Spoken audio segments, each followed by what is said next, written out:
14 centuries ago, God sent down to humanity the Quran as a book of guidance. He called upon people to be guided to the truth by adhering to this book. Since the day of its revelation to the day of resurrection, this last divine book will remain the sole guide for humanity.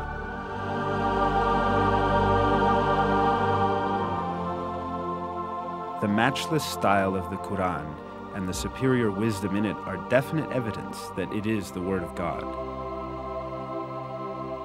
In addition, the Quran has many miraculous attributes proving that it is a revelation from God.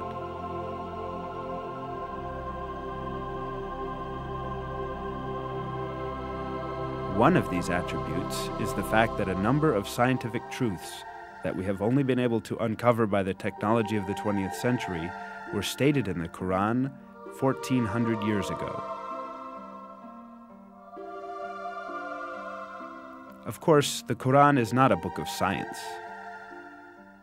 However, many scientific facts that are expressed in an extremely concise and profound manner in its verses have only been discovered with the technology of the 20th century. These facts could not have been known at the time of the Quran's revelation, and this is still more proof that the Quran is the Word of God.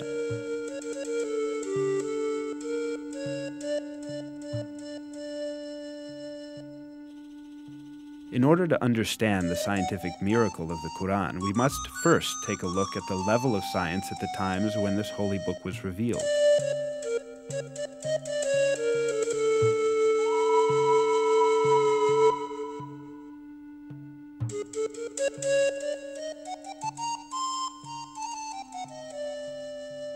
In the 7th century, when the Quran was revealed, Arab society had many superstitious and groundless beliefs where scientific issues were concerned. Lacking the technology to examine the universe and nature, these early Arabs believed in legends inherited from past generations.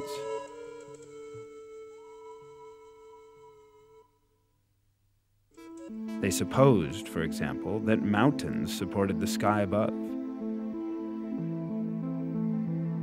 They believed that the world was flat and that there were high mountains at its both ends. It was thought that these mountains were pillars that kept the vault of heaven high above.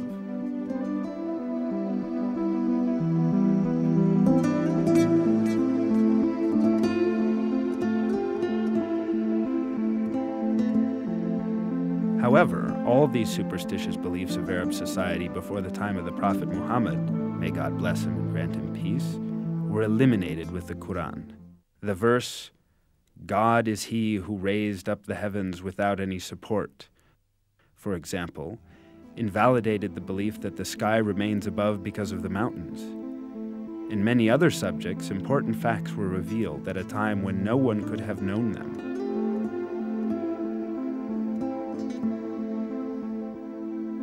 The Quran, which was revealed at a time when people knew very little about astronomy, physics, or biology, contains key facts on a variety of subjects such as the creation of the universe, the creation of the human being, the structure of the atmosphere, and the delicate balances that make life on Earth possible.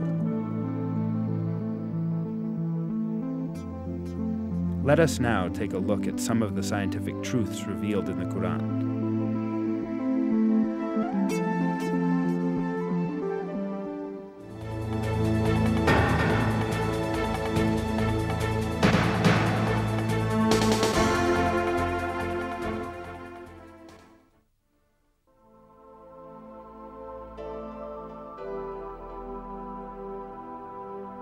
The origin of the universe is described in the Quran in the following verse. He created the heavens and the earth from nothing. This information given in the Quran is in full agreement with the findings of contemporary science. The conclusion that astrophysics has reached today is that the entire universe, together with the dimensions of matter and time, came into existence as a result of a great explosion that occurred in no time. This event, known as the Big Bang, produced the entire universe about 15 billion years ago, creating it from nothingness as a result of the explosion of a single point. Modern scientific circles are in agreement that the Big Bang is the only rational and provable explanation of the beginning of the universe and of how the universe came into being.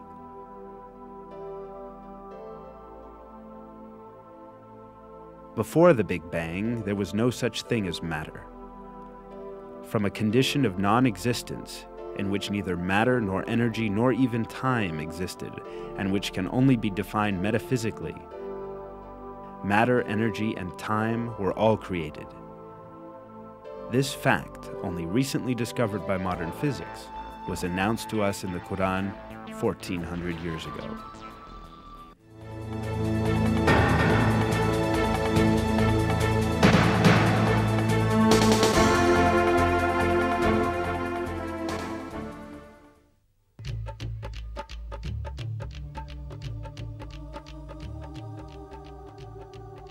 In the Quran, which was revealed 14 centuries ago at a time when the science of astronomy was still primitive, the expansion of the universe was described like this.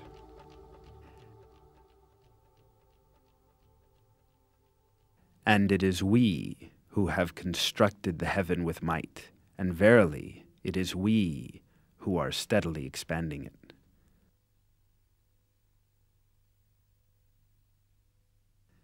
The word heaven, as stated in this verse, is used in various places in the Quran with the meaning of space and universe. Here again, the word is used with this meaning. In other words, in the Quran, it is communicated that the universe expands. And this is the very conclusion that science has reached today. Until the dawn of the 20th century, the only view prevailing in the world of science was that the universe has a constant nature and it has existed since infinite time. The research, observations, and calculations carried out by means of modern technology, however, revealed that the universe in fact had a beginning and that it constantly expands. At the beginning of the 20th century, the Russian physicist Alexander Friedmann and the Belgian cosmologist Georges Lemaitre theoretically calculated that the universe is in constant motion and that it is expanding.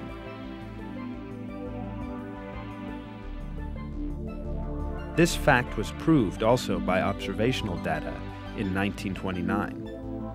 While observing the sky with a telescope, Edwin Hubble, the American astronomer, discovered that the stars and galaxies were constantly moving away from each other.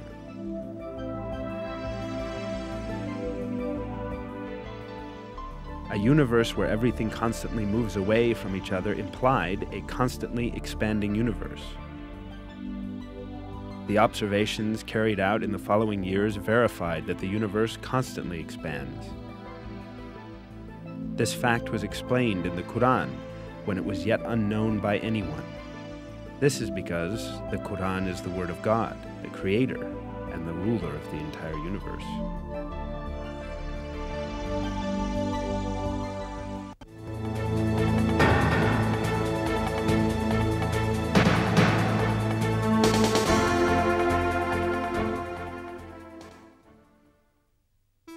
In the Quran, God informs us of a very important attribute of the sky.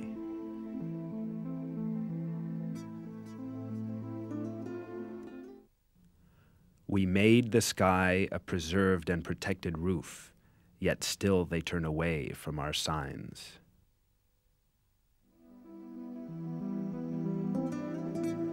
This attribute of the sky has been proved by scientific research done in the 20th century.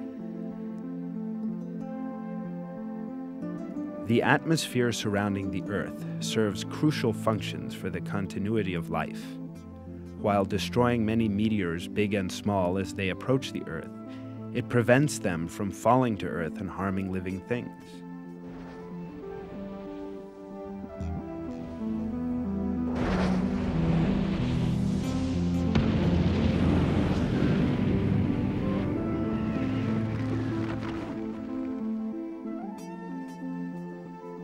In addition, the atmosphere filters the light rays coming from space that are harmful to living beings.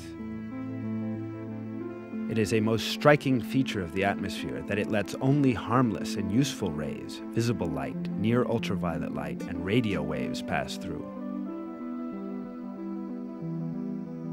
All of this radiation is vital for life. Near ultraviolet rays, which are only partially let in by the atmosphere, are very important for the photosynthesis of plants and for the survival of all living beings. The majority of the intensive ultraviolet rays emitted from the sun are filtered out by the ozone layer of the atmosphere, and only a limited and essential part of the ultraviolet spectrum reaches the Earth. The protective function of the atmosphere does not end here.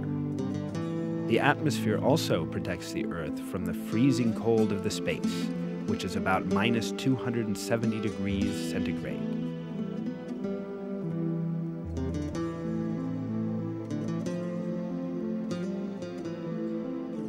It is not only the atmosphere that protects the Earth from harmful effects. In addition to the atmosphere, the Van Allen belt, a layer caused by the magnetic field of the Earth, also serves as a shield against the harmful radiation that threatens our planet.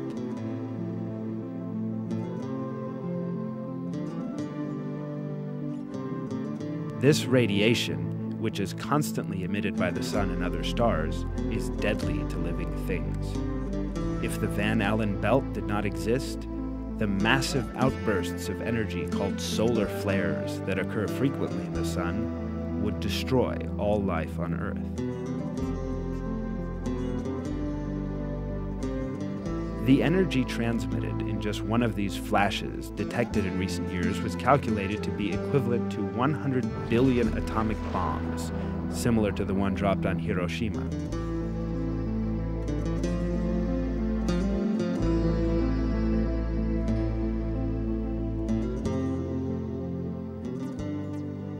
"58 hours after the flash, it was observed that the magnetic needles of compasses displayed unusual movement, and 250 kilometers above the Earth's atmosphere, the temperature suddenly increased to 2,500 degrees Celsius. In short, God's perfect system is at work high above the Earth. It surrounds our world and protects it against external threats. Scientists only learned about it recently, yet centuries ago, we were informed in the Quran about the world's atmosphere functioning as a protective shield.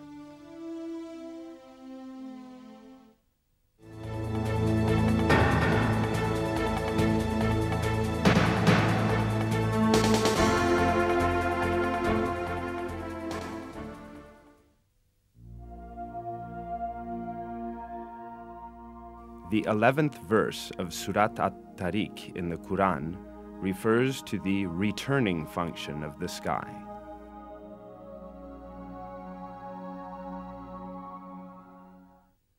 I swear by heaven which returns.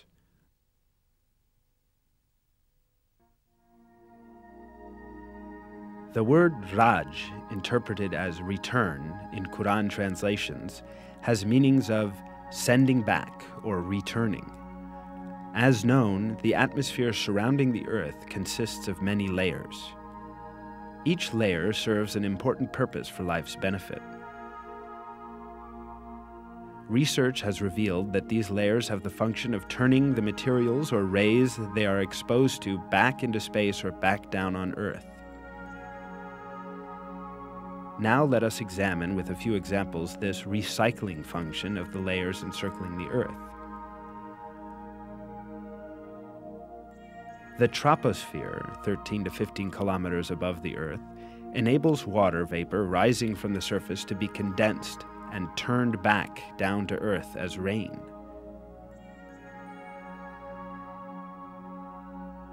The ozone layer, at an altitude of 25 kilometers, reflects harmful radiation and ultraviolet light coming from space and turns both back into space.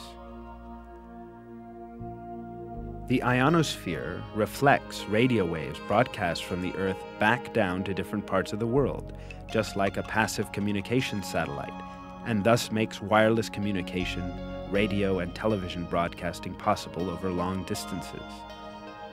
The fact that this property of the sky's layers, which could only be scientifically discovered recently, was declared centuries ago in the Quran, once again demonstrates that the Quran is the Word of God.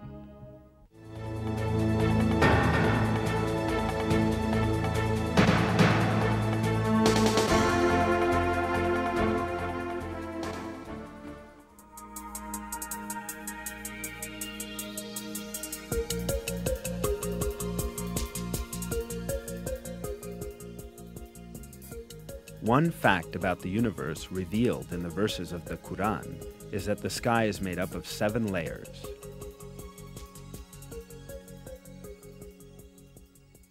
It is He who created everything on earth for you, and then directed His attention up to heaven and arranged it into 7 regular heavens. He has knowledge of all things. Then He turned to heaven when it was smoke. In 2 days He determined them as 7 heavens and revealed, in every heaven, its own mandate.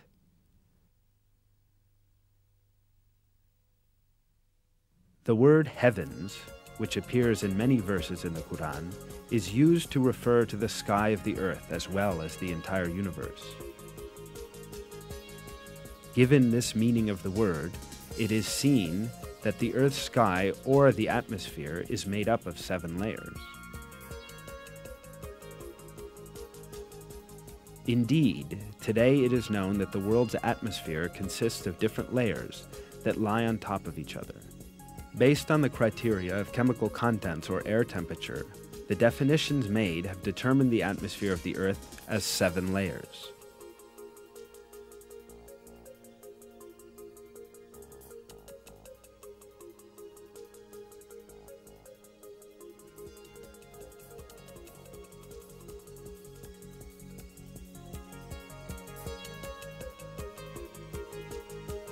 According to the limited fine mesh model, a model of atmosphere used to estimate weather conditions for 48 hours, the atmosphere has also 7 layers. According to the modern geological definitions, the 7 layers of atmosphere are as follows: 1. Troposphere, 2. Stratosphere, 3.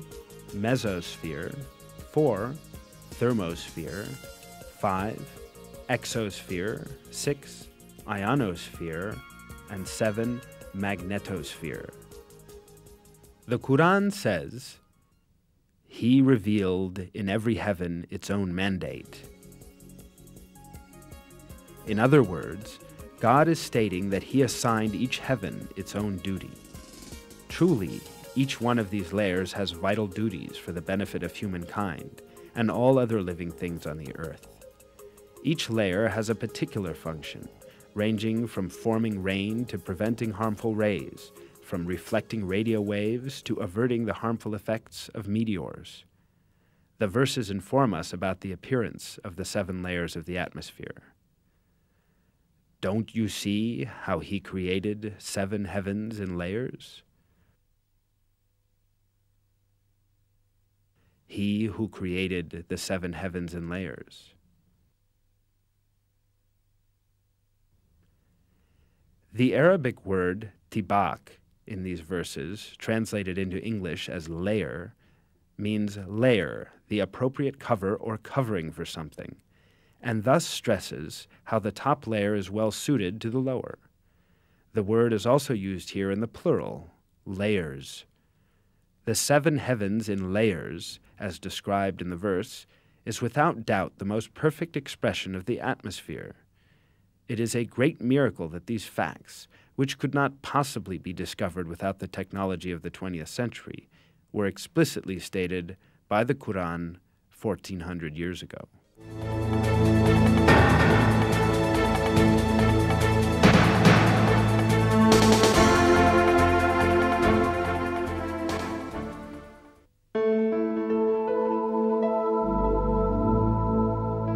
The Quran draws attention to a very important geological function of mountains. We placed firmly embedded mountains on the earth, so it would not move under them. As noticed, it is stated in the verse that the mountains have the function of preventing shocks on the earth. This fact was not known by anyone at the time the Quran was revealed. It was in fact brought to light recently as a result of the findings of modern geology. According to these findings, mountains emerged as a result of the movements and collisions of massive plates forming the Earth's crust. When two plates collide, the stronger one slides under the other. The one on top bends and forms heights and mountains. The layer beneath proceeds under the ground and makes a deep extension downward. That means that mountains have a portion stretching downwards as large as their visible portion on Earth. In a scientific text, the structure of mountains is described as follows.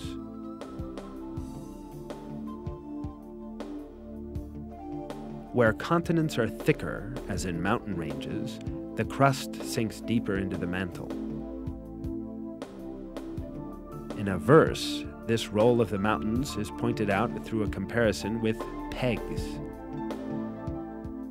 Have we not made the earth as a bed and the mountain its pegs? Mountains, in other words, clench the plates in the earth's crust together by extending above and beneath the earth's surface at the conjunction points of these plates.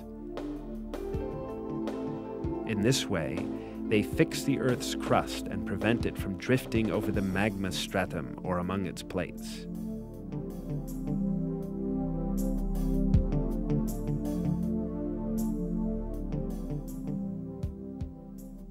The fixing effect of mountains is known as isostasy in scientific literature. Isostasy is the state of equilibrium between the upward force created by the mantle layer and the downward force created by the Earth's crust. As mountains lose mass due to erosion, soil loss, or melting of glaciers, they can gain mass from the formation of geysers, volcanic eruptions, or soil formation. Therefore, as mountains grow lighter, they are pressed upwards by the raising force implemented by the liquids. Briefly, we may liken mountains to nails that keep wood pieces together. Alternatively, as they grow heavier, they are pressed into the mantle by the force of gravity. Equilibrium between these two forces is established by isostasy. Today, we know that the rocky external layer of the Earth's surface is riven by deep faults and split into plates swimming above the molten lava. Since the Earth revolves very quickly around its own axis, were it not for the fixing effect of the mountains, these plates would shift. In such an event, soil would not collect on the Earth's surface, water would not accumulate in the soil, no plants could grow, and no roads or houses could be built. In short, life on Earth would be impossible. Through the mercy of God, however, mountains act like nails, and to a large extent, prevent movement in the Earth's surface.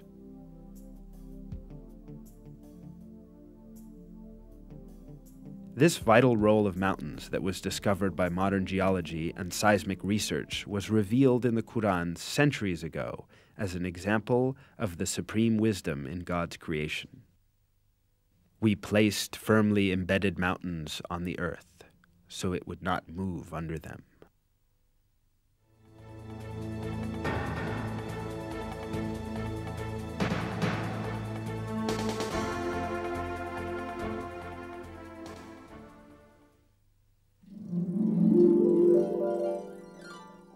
Iron is one of the elements highlighted in the Quran.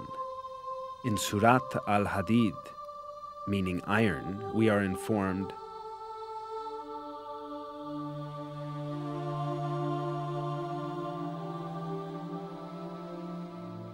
"We also sent down iron, in which there lies great force, and which has many uses for mankind." The word anzalna, translated as we sent down, and used for iron in the verse, could be thought of having a metaphorical meaning to explain that iron has been given to benefit people. But when we take into consideration the literal meaning of the word, which is being physically sent down from the sky, as in the case of rain and sun rays, we realize that this verse implies a very significant scientific miracle.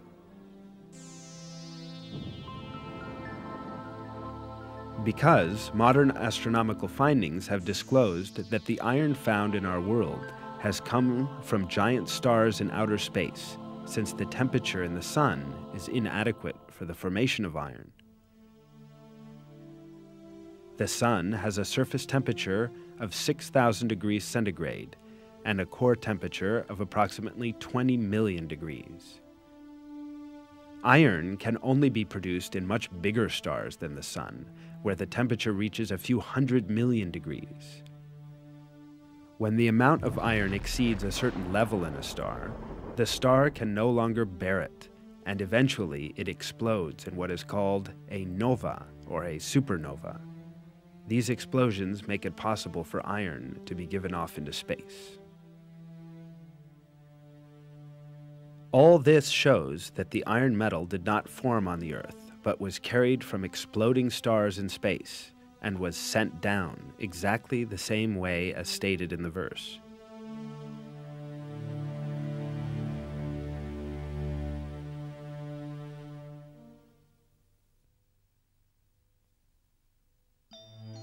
Astronomy has also revealed that other elements were also formed outside the Earth.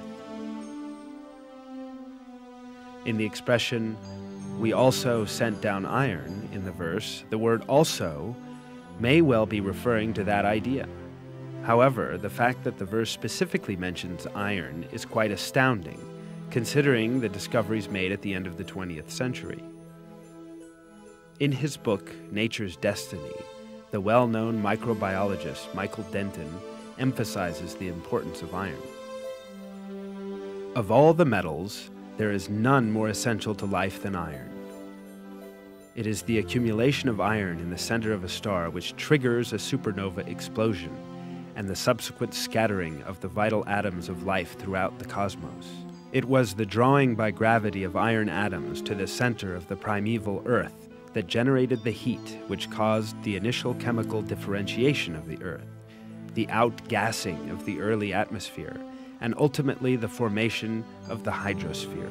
It is molten iron in the center of the Earth which, acting like a gigantic dynamo, generates the Earth's magnetic field, which in turn creates the Van Allen radiation belts that shield the Earth's surface from destructive high-energy penetrating cosmic radiation and preserve the crucial ozone layer from cosmic ray destruction. Without the iron atom, there would be no carbon-based life in the cosmos, no supernova, no heating of the primitive Earth, no atmosphere or hydrosphere. There would be no protective magnetic field, no Van Allen radiation belts, no ozone layer, no metal to make hemoglobin in human blood, no metal to tame the reactivity of oxygen, and no oxidative metabolism.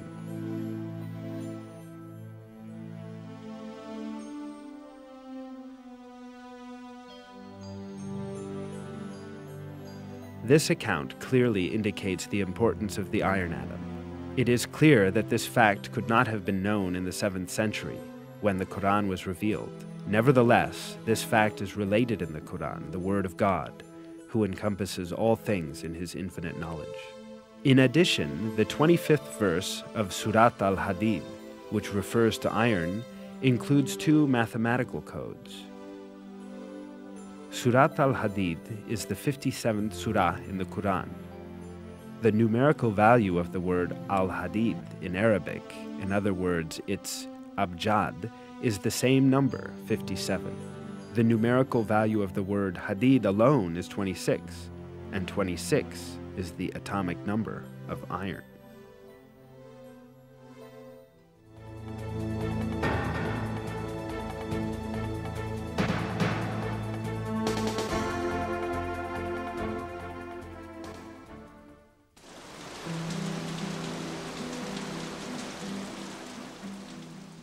An information provided in the Quran about rain is that it is sent down to earth in measured amounts. This is mentioned in Surat Az-Zukhruf as follows. It is He who sends down water in measured amounts from the sky, by which we bring a dead land back to life. That is how you too will be raised from the dead. This measured quantity in rain has again been discovered by modern research.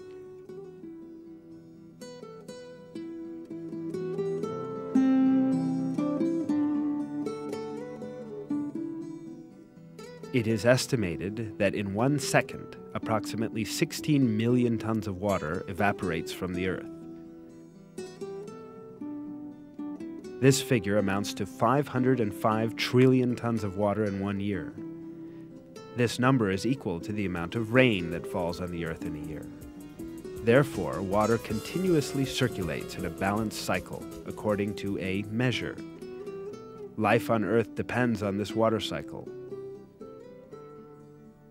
Even if all the available technology in the world were to be employed for this purpose, this cycle could not be reproduced artificially. Even a minor deviation in this equilibrium would soon give rise to a major ecological imbalance that would bring about the end of life on Earth.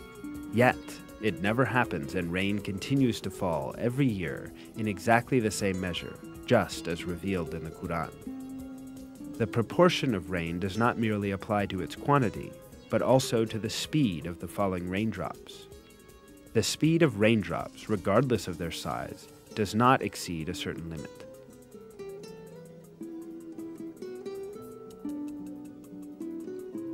Philipp Leonard, a German physicist who received the Nobel Prize in Physics in 1905, found that the fall speed increased with drop diameter until a size of 4.5 millimeters, or 0.18 inches. For larger drops, however, the fall speed did not increase beyond 8 meters per second, or 26 feet per second.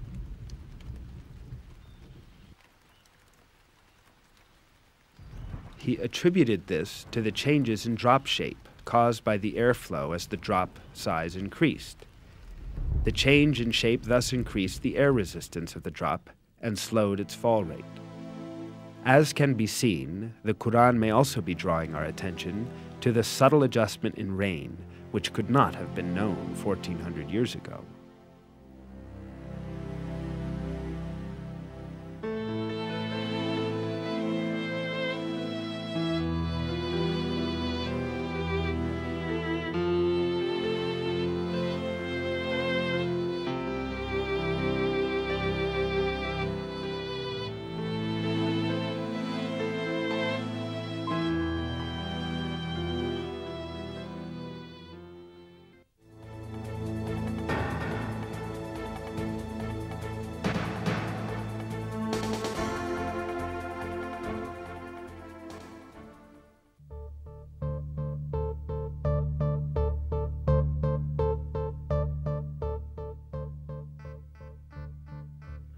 One of the properties of seas that was very recently discovered is related in a verse of the Quran as follows.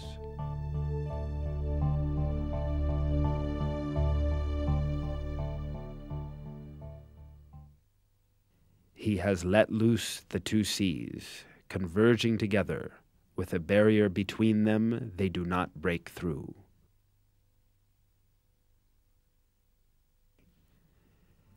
This property of the seas that converge together yet do not mingle with one another at all has been very recently discovered by oceanographers.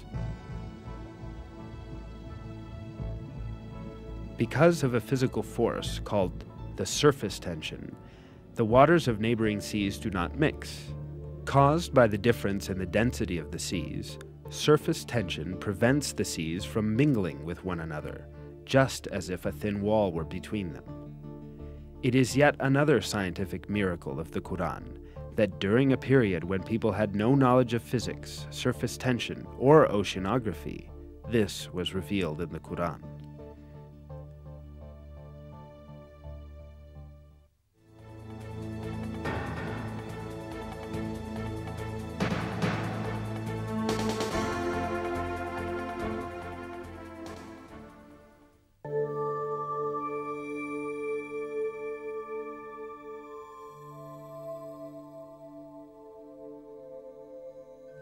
Until fairly recently, it was thought that a baby's sex was determined by the mother's cells, or it was believed that the baby's sex was determined by the male and female cells together.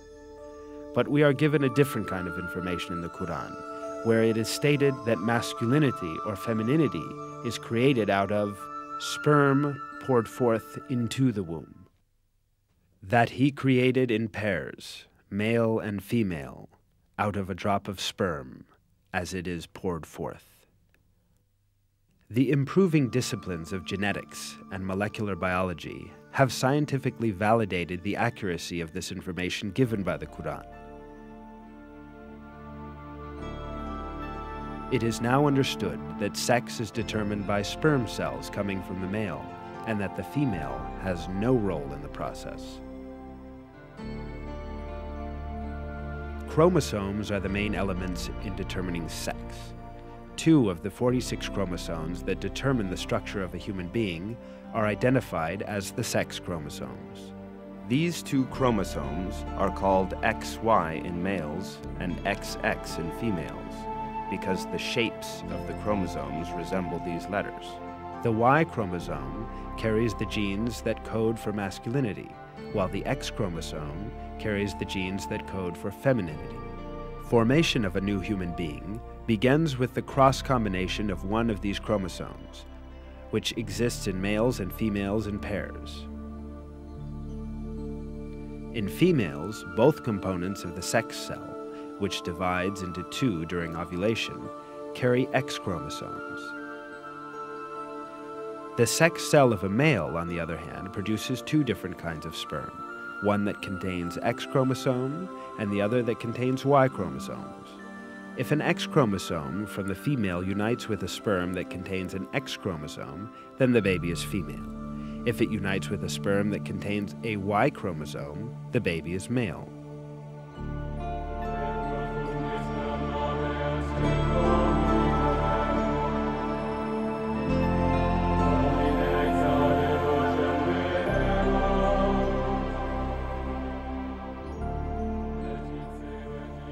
In other words, a baby's sex is determined by which chromosome from the male unites with the female's ovum.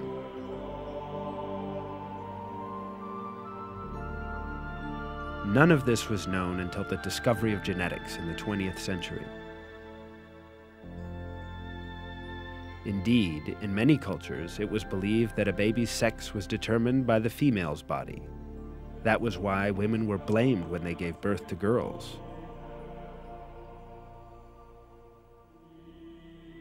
13 centuries before human genes were discovered, the Quran, however, revealed information that denies this superstition and referred to the origin of sex being not with women, but with the semen coming from men. If we keep on examining the facts announced to us in the Quran about the formation of people, we again encounter some very important scientific miracles. When the sperm of the male unites with the ovum of the female, the essence of the baby to be born is formed. This single cell, known as zygote in biology, will instantly start to reproduce by dividing and eventually becoming a piece of flesh. This, of course, can only be seen by human beings with the aid of a microscope. The zygote, however, does not spend its developmental period in a void. It clings to the uterus just like roots that are firmly fixed to the earth by their tendrils. This bond enables the zygote to obtain the substance essential to its development from the mother's body. Here, at this point, a very significant miracle of the Quran is revealed. While referring to the zygote developing in the mother's womb, God uses the word alaq in the Quran.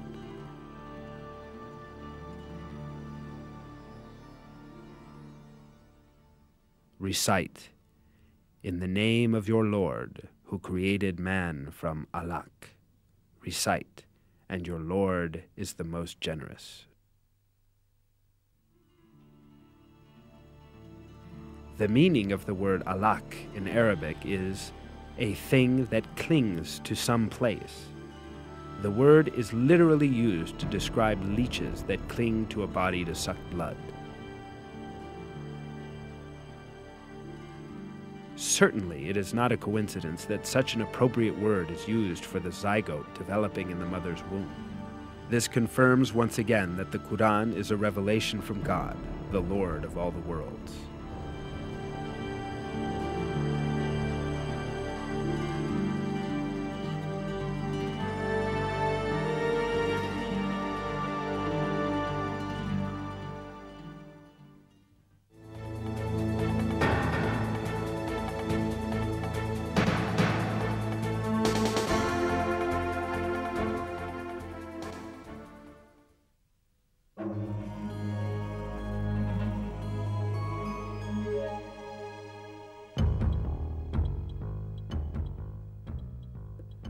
While it is told in the Quran that it is easy for God to bring man to life after death, the fingerprint of man is particularly emphasized.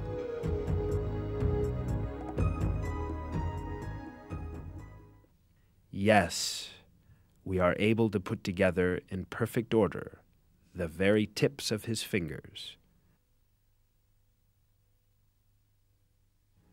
The emphasis on fingerprints has a very special meaning. This is because everyone's fingerprint is unique to himself. Every person who is alive or who has ever lived in this world has a set of unique fingerprints. That is why fingerprints are accepted as a very important identity card exclusive to its owner and used for this purpose around the world.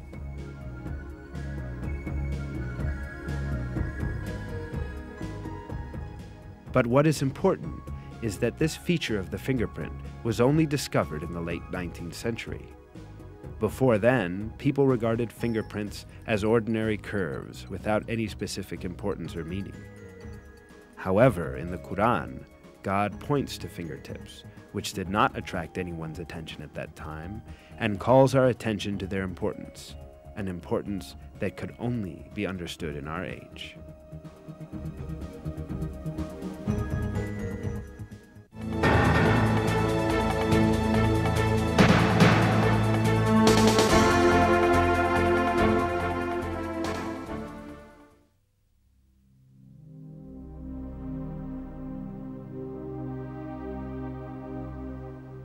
Another important aspect of the information mentioned in the verses of the Quran is the developmental stages of a human in the mother's womb.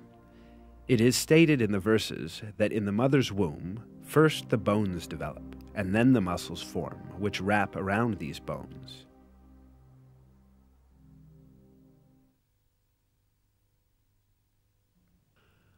We then formed the drop into an embryo, and formed the embryo into a lump, and formed the lump into bones, and clothed the bones in flesh, and then brought him into being as another creature. Blessed be God, the best of creators.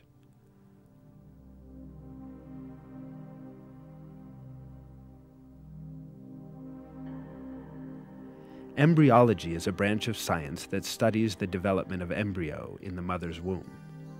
Until very recently, embryologists assumed that the bones and muscles in an embryo developed at the same time. For this reason, for a long time, some people claimed that these verses were in conflict with science.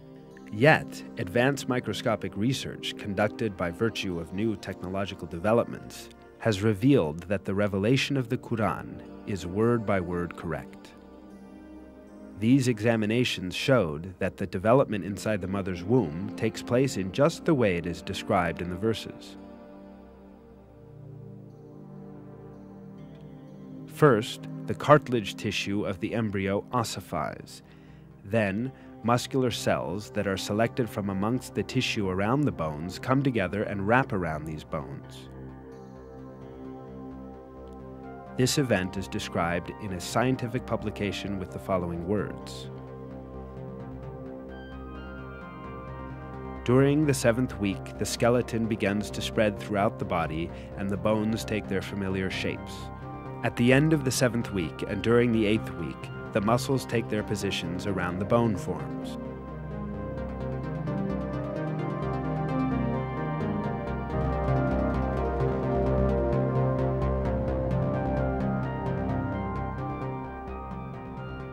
In short, man's developmental stages, as they are described in the Quran, are in perfect harmony with the findings of modern embryology.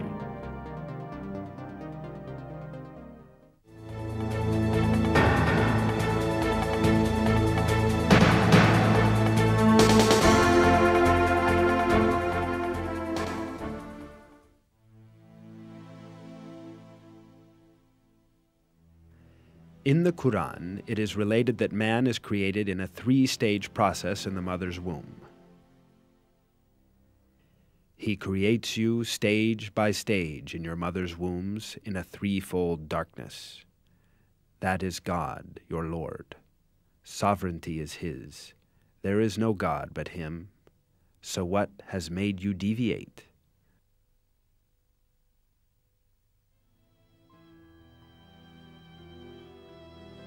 The Arabic expression translated into English as a threefold darkness indicates three dark regions involved during the development of the embryo. These are A, the darkness of the abdomen, B, the darkness of the womb, and C, the darkness of the placenta.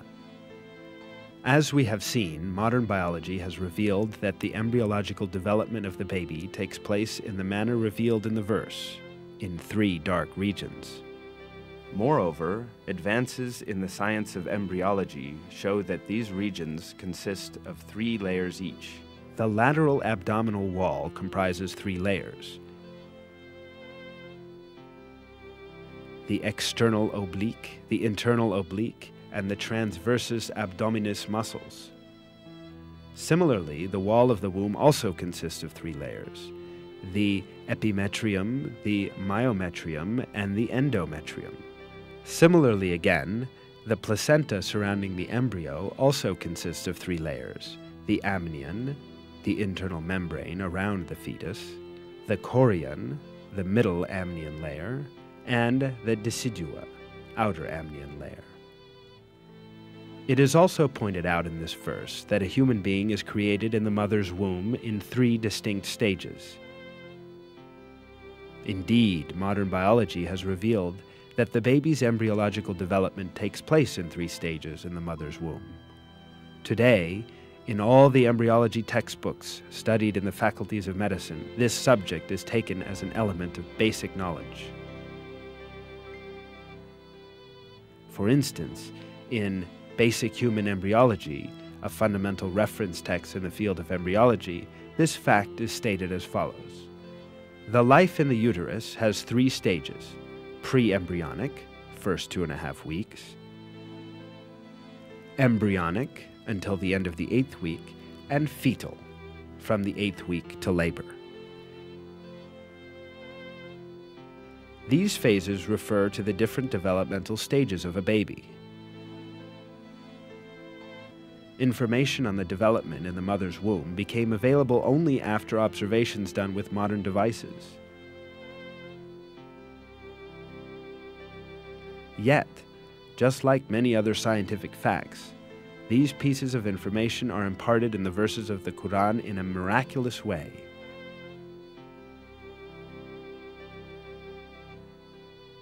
The fact that such detailed and accurate information was given in the Quran at a time when people had scarce information on medical matters is clear evidence that the Quran is the Word of God.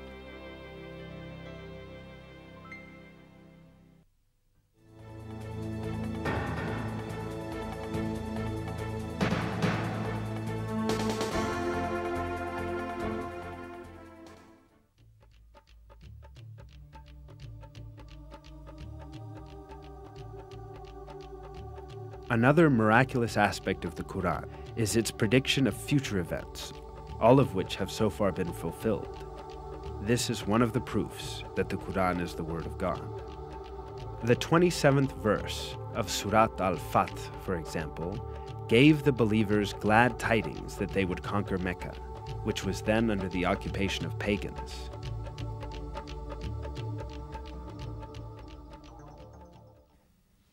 God has confirmed his messenger's vision with truth. You will enter the Masjid al-Haram in safety, God willing, shaving your heads and cutting your hair without any fear. He knew what you did not know and ordained, in place of this, an imminent victory.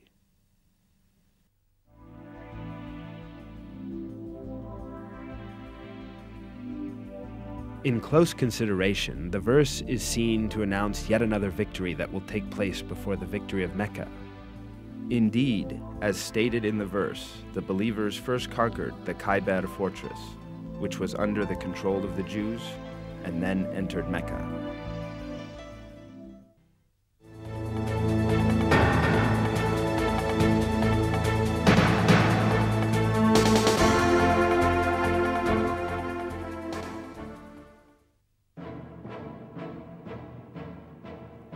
Another piece of news that the Quran gives about the future is found in the first verses of Surat al-Rum, which refers to the Byzantine Empire, the eastern part of the later Roman Empire.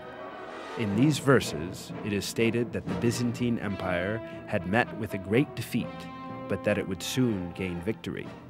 The Romans have been defeated in the lowest land, but after their defeat they will themselves be victorious within 3 to 9 years. The affair is God's from beginning to end.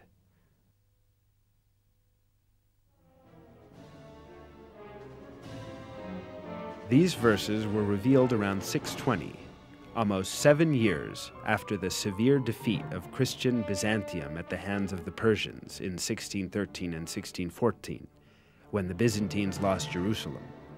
Yet it was revealed in the verses that Byzantium would shortly be victorious. In fact, Byzantium had then suffered such heavy losses that it seemed impossible for it to even maintain its existence, let alone be victorious again. Following their defeat of the Byzantines at Antioch in 613, the Persians seized control of Damascus, Cilicia, Tarsus, Armenia, and Jerusalem. The loss of Jerusalem in 614 was particularly traumatic for the Byzantines, for the Church of the Holy Sepulchre was destroyed and the Persians seized the true cross, the symbol of Christianity. Not only the Persians, but also Avars, Slavs, and Lombards posed serious threats to the Byzantine Empire. The Avars had come as far as the walls of Constantinople. The Byzantine Emperor Heraclius had ordered the gold and silver in churches to be melted and turned into money in order to meet the expenses of the army.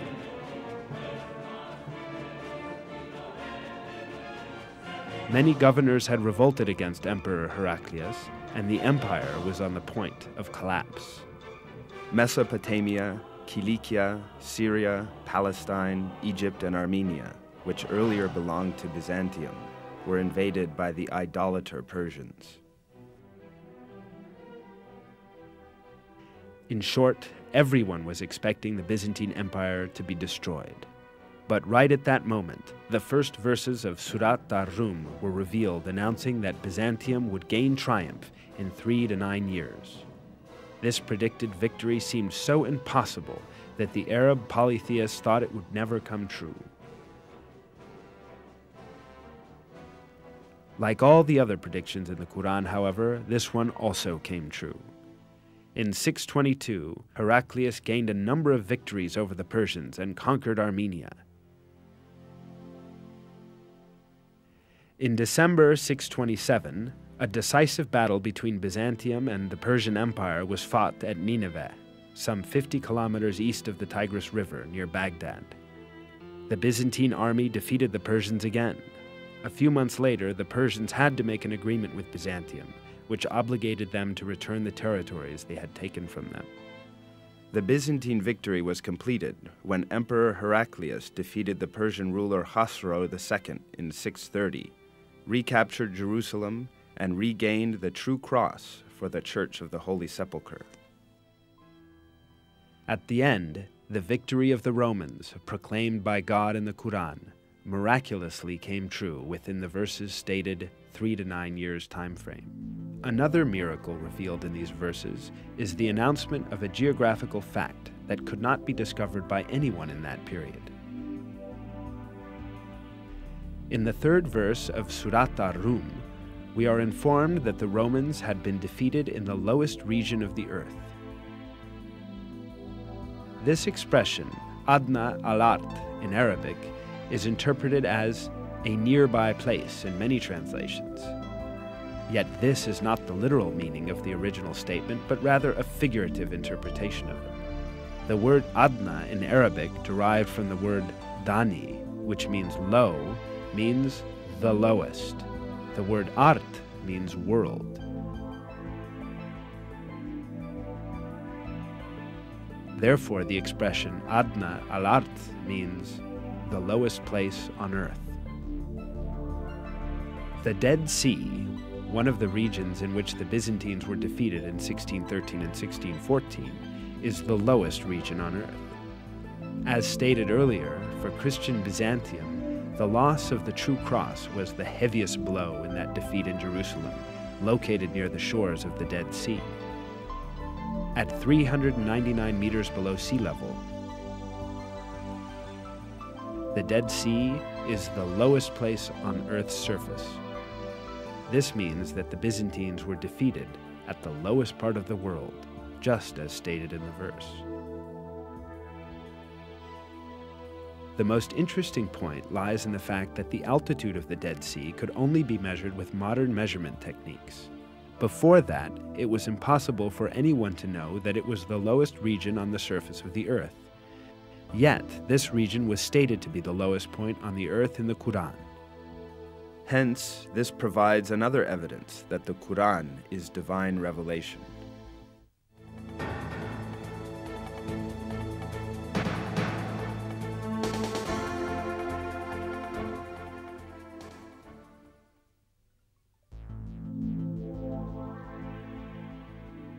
Apart from the miraculous characteristic of the Quran, which we have looked into so far, it also has a mathematical miracle. An example of this is the numbers of repetitions of some of the words in the Quran. Some related words are surprisingly repeated the same number of times. Below are such words and the numbers of their repetitions in the Quran. The word day, yaum, is repeated 365 times in singular form, while its plural and dual forms, days, ayam, and yaumain, together are repeated 30 times. The number of repetitions of the word month, shahar, is 12.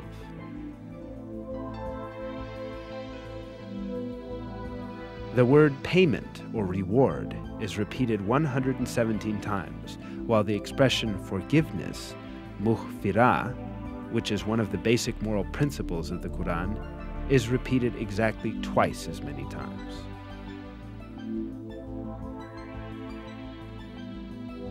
The number of times the words world, dunya, and hereafter, akhira, are repeated is also the same, 115. The statement of 7 heavens, sab'a samawat, is repeated 7 times. The creation of the heavens, khalq al-samawat, is also repeated 7 times. The word faith, iman, without genitive, is repeated 25 times throughout the Quran, as is also the word infidelity or covering over the truth, kufr. The words paradise and hell are each repeated 77 times. The word Satan, shaitan, is used in the Quran 88 times, as is the word angels, malaika. The word zakah is repeated 32 times, while the number of repetitions of the word blessing, barakah, is also 32. The words man and woman are also employed equally, 23 times. Sun, shams, and light, nur, both appear 33 times in the Quran. In counting the word light, only the simple forms of the words were included. The expression, the righteous, al-abrar, is used 6 times, but the wicked, al-fujar, is used half as much, i.e. 3 times. Human being is used 65 times. The sum of the number of mentions of the stages of man's creation is the same, i.e. human being, 65, soil, turab, 17, drop of sperm, nutfah, 12, embryo, alaq, 6, half-formed lump of flesh, mudgah, 3, bone, idham, 15, flesh, lahm, 12. The word land appears 13 times in the Quran, and the word sea 32 times, giving a total of 45 references. If we divide that number by that of the number of references to the land, we arrive at the figure 28.8888888888889%. The number of total references to land and sea, 45, divided by the number of references to the sea in the Quran, 32, is 71.1111111111%. Extraordinarily, these figures represent the exact proportions of land and sea on the earth today.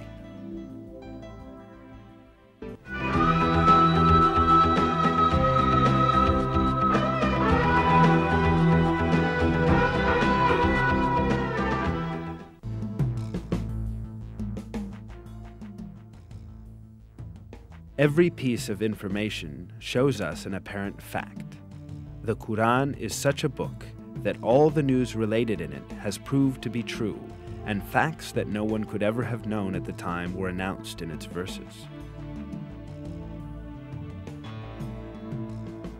Certainly, this proves clear evidence that the Quran is not the word of man.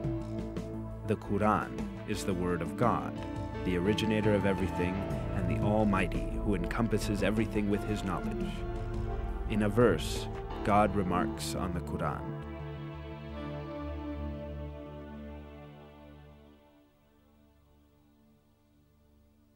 "If it had been from other than God, they would have found many inconsistencies in it." Not only are there no inconsistencies in the Quran, every piece of information it contains reveals the miracle of this divine book more and more each day. What falls to man is to hold fast to this divine book revealed by God and receive it as his one and only guide. In one of the verses, God tells us the following, "And this is a book we have sent down and blessed, so follow it, and have fear of God, so that hopefully you will gain mercy." This film is based on Harun Yahya's book, The Miracles of the Quran.